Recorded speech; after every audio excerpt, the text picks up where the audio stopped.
Hey, I want to talk to you today about one of the most popular things that come up in our workshops when we're delivering workshops on strengths. And that is around the concept of balconies and basements, or in more global recent terms, helps and hinders.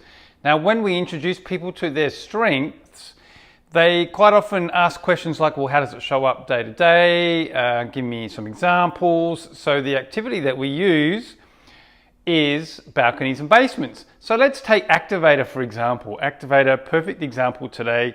I had an idea last week around sharing the concept of balconies and basements, and I was like, okay, dude, next week you have to do a video. So the sun's come out a little bit. There is a light over this side as well, but Activator has said, okay, let's go. Get out there, get the camera set up, get the mic in, and teach people about balconies and basements. Did you do a script? No. Did you think about what you want to talk about? No. Did you plan this at all? No. Did you look before you leaped? No. Very typical Activator behavior. So let's see how well it plays out in the next couple of minutes when we talk about balconies and basements. Another great example of being in your balcony would be, well, let's take competition, for example.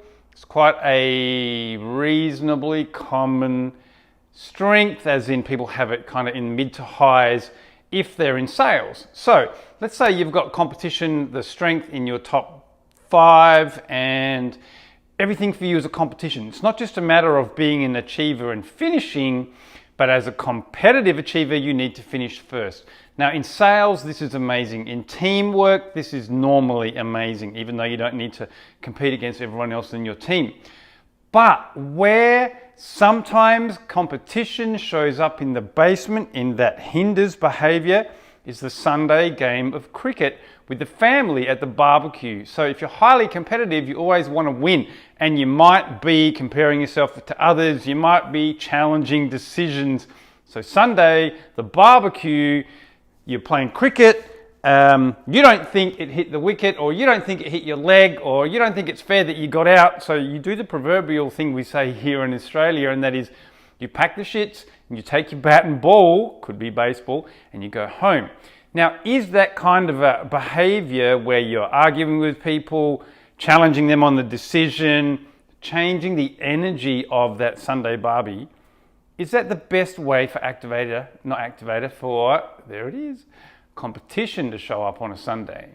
What happens? I mean, does that feel like you? Do you know anyone who's ever done that before? Has someone packed the shits at a friendly game and you're like, man, what the heck was that about? Why couldn't they just play and get over it?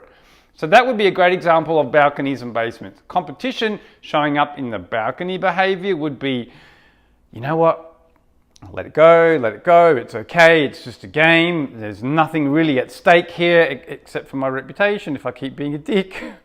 So next time you find yourself in a situation where maybe you've got high competition and you're itching to win, turn that down, because on a Sunday at a barbecue family event, it doesn't really matter. But when you're trying to win a competition and the workplace, you're trying to become salesperson of the year, sure, turn it up. But even then, make sure you're not taking out people around you unnecessarily or threatening the relationships you've got with the people in your team. Because we know teamwork makes the dream work, and as Steve Jobs said, nothing ever great on this planet was ever done by one person. It was done by a team of people. Have a great day.